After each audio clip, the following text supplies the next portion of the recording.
Selamat petang kepada Sejahidi dan kepada kawan-kawan yang menonton ini. Host saya bertajuk IDA 102, yaitu Man and Religion. Petang ini ataupun hari ini saya akan membentangkan tentang tajuk saya, yaitu pembahagian agama dan ciri-ciri agama samawi. So, nama saya Lenmi Albinus dan saya dari kumpulan IDA 1021 E4.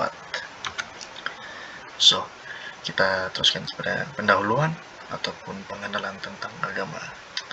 Oke, agama merupakan salah satu aspek yang terpenting dalam kehidupan manusia.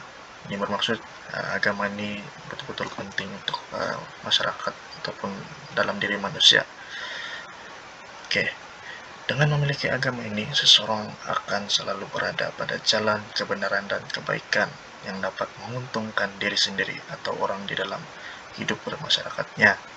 Bermaksud jika kita ada agama, kita akan sentiasa benar dan tidak sesat daripada kebenaran, dan kita akan dapat perdamaian daripada masyarakat sekeliling. Oke, seterusnya, dengan memperhatikan ciri-ciri berbagai agama, kalangan ahli agama membagi agama-agama menjadi dua kelompok. Kelompok yang pertama ialah agama samawi, dan kelompok yang kedua adalah agama budaya. So, kita beralih kepada agama samawi. So, agama samawi, saya akan memperkenalkan tentang agama samawi. Agama samawi yang disebutkan sebagai agama langit, di atas langit, atau juga dikenali sebagai agama wahyu. Yang kedua, agama samawi ini mempunyai definisi Tuhan yang jelas, bermaksud Tuhan yang boleh kita tahu, boleh kita kenal dan nampak.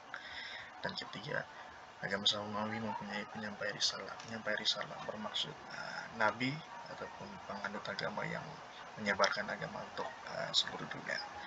Dan yang keempat, mempunyai kumpulan wahyu dari Tuhan yang mewujudkan dalam kitab suci.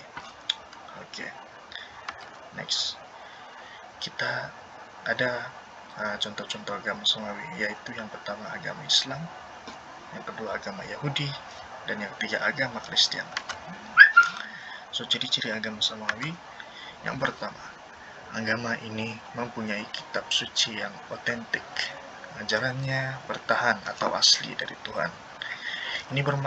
Ciri ini bermaksud agama samawi diajar dengan kitab suci yang sahih, yang benar, yang bertahan dari Tuhan. Contohnya, kita diajar oleh nabi atau penyebar agama melalui agama masing-masing lah, kira-kira Islam, Yahudi, ataupun Kristen. So, next, yang kedua ialah ajarannya serba tetap, walaupun tafsirnya dapat berubah sesuai dengan kecerdasan dan kepekaan manusia. So, ciri yang kedua ini maksud, meskipun manusia semakin maju dan berpikiran lebih maju ataupun pintar, pengajaran dalam kitab suci tetap sama dengan apa yang diberikan oleh Tuhan. So, contoh daripada ciri ini adalah zaman sekarang lah. Kita lihat daripada zaman sekarang, penganut agama tetap mengajar kita ajaran yang ditetapkan oleh Nabi dahulu. So, yang ketiga adalah kebenarannya adalah universal. Universal ini seluruh dunia lah, yaitu berlaku setiap manusia, masa, dan keadaan. So, ciri yang ketiga ini bermaksud semua ajaran, yaitu dari agama Islam, Yahudi, dan Kristen yang diturunkan dari Tuhan adalah berlaku kepada seluruh dunia, tidak kira manusia, masa, dan keadaan. Nah, dan contohnya, manusia mempercayai pada konsep dosa, pahala, dan keajaiban sehingga sekarang. So, seterusnya, yang keempat, agama samawi berpokok pada konsep keesaan Tuhan. So, ini bermaksud, saya akan explain tentang Esa. Esa ini bermaksud yang satu-satunya satu.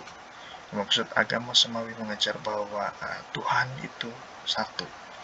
So, contoh-contoh agama samawi ialah agama Islam, agama Kristen, dan agama Yahudi kan, yang mempercayai bahwa Tuhan itu adalah Esa, adalah yang satu.